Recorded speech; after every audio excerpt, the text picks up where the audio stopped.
नमस्ते दोस्तों, आपका स्वागत है समाधि स्ट्रीम्स पर।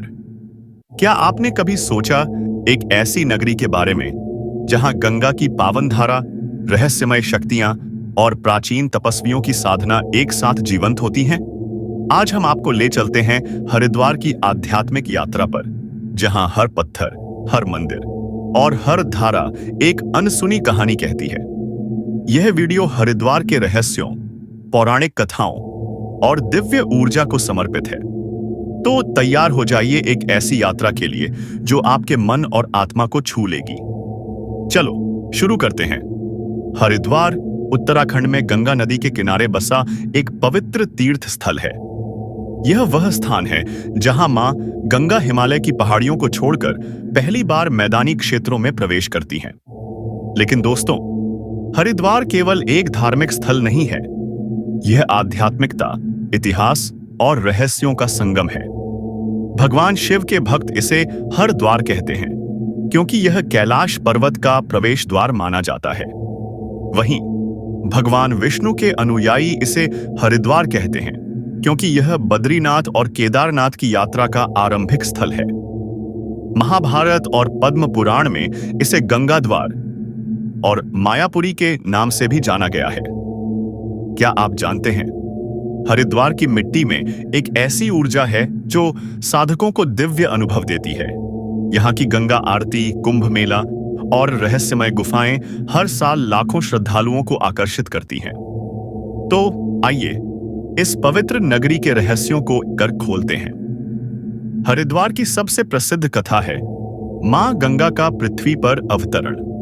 राजा भगीरथ ने अपने पूर्वजों के उद्धार के लिए कठोर तपस्या की थी। उनकी तपस्या से प्रसन्न होकर मां गंगा स्वर्ग से पृथ्वी पर अवतरित हुई, लेकिन उनकी जलधारा इतनी प्रचंड थी कि पृथ्वी इसे सहन नहीं कर सकती थी। तब भगवान शिव ने अपनी जटाओं में गंगा को रोका और धीरे धीरे उन्हें मुक्त किया। यही कारण है कि हरिद्वार से गंगा की पवित्र धारा प्रवाहित होने लगी और इसे गंगा द्वार कहा गया। दोस्तों, क्या आपने कभी हर की पौड़ी पर गंगा स्नान किया है? वहां की शांति और ऊर्जा को महसूस किया है? हर की पौड़ी पर गंगा आरती के समय एक दिव्य ऊर्जा सक्रिय होती है। ऐसा माना जाता है कि यहाँ भगवान विष्णु के चरण चिन्ह एक पत्थर पर अंकित हैं। यह स्थान न केवल आध्यात्मिक शुद्धि ही देता है, बल्कि साधकों को गहरे ध्यान में ले जाता है।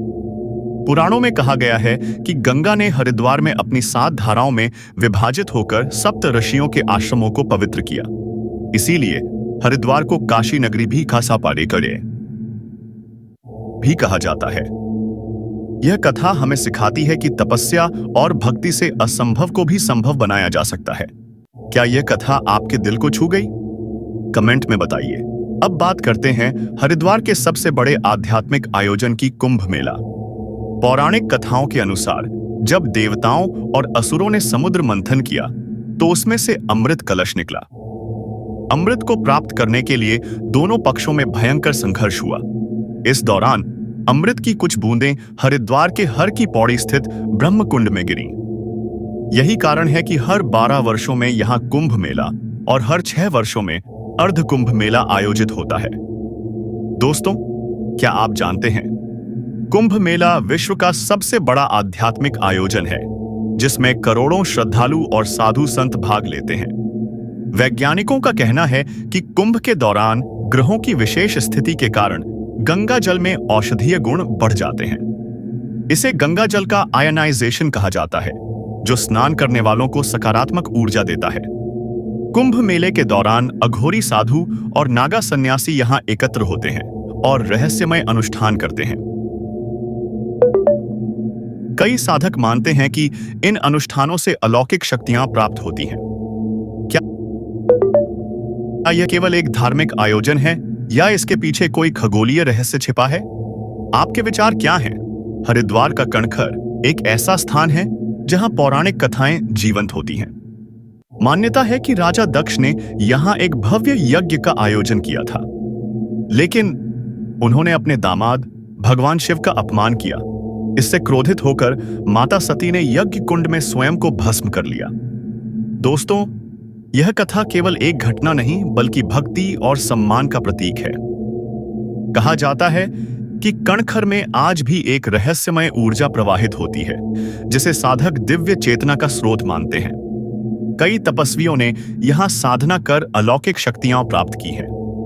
कणखर का यह स्थान हमें सिखाता है कि सच्ची भक्ति में कोई समझौता नहीं होता। क्या आपने कभी कणखर के इस पवित्र स्थल की यात्रा की है? वहां की ऊर्जा को महसूस किया है? यह स्थान हरिद्वार की आध्यात्मिक शक्ति का एक अनमोल रत्न है। कमेंट में अपनी कहानी शेयर करें। हरिद्वार का सप्तऋषि आश्रम एक ऐसा स्थान है जहां गंगा ने अपनी धारा को 7 भागों में विभाजित किया। क्यों? क्योंकि सप्त ऋषियों की तपस्या को भंग नहीं करना चाहती थीं। यह स्थान केवल साधना का प्रतीक नहीं, बल्कि गंगा की करुणा और भक्ति का भी प्रतीक है।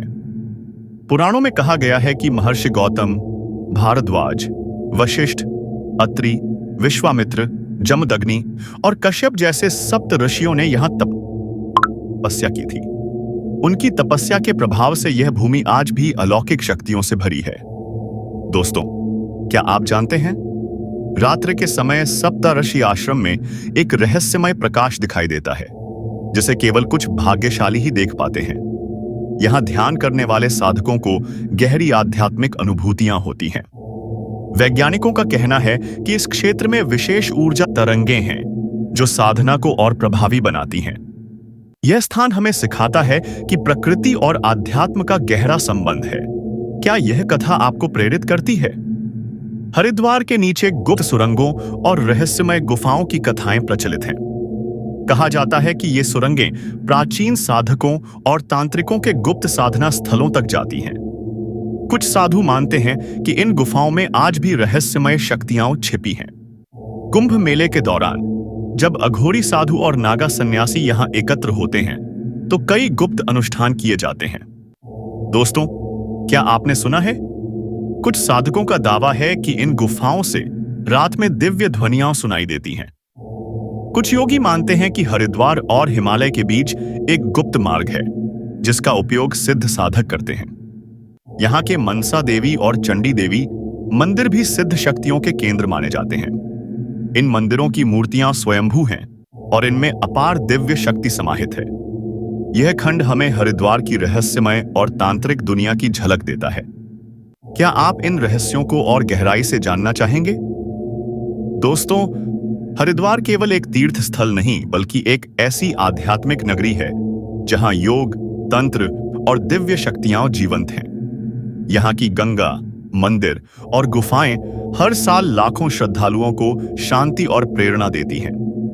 कुछ विद्वानों का मानना है कि हरिद्वार भविष्य में एक आध्यात्मिक क्रांति का केंद्र बनेगा। क्या यह सच होगा? क्या यहाँ की भूमि के नीचे कोई प्राचीन शक्ति स्थल छिपा है? इन सवालों के जवाब समय ही देगा। लेकिन एक बात तो पक्की है, हरिद्वार की यह यात्रा आपके दिल को छू गई होगी। तो इस वीडियो को लाइक करें, अपने दोस्तों और परिवार के साथ शेयर करें और समाधि स्ट्रीम्स को सब्सक्राइब करें। घंटी का बटन दबाना न भूलें ताकि आपको हमारे नए वीडियो की सूचना मिले। कमेंट में बताइए, हरिद्वार की कौन सी कथा ने आपको सबसे ज्यादा प्रभावित किया। नमस्ते, और फिर मिलेंगे समाधि स्ट्रीम्स पर इन सवाल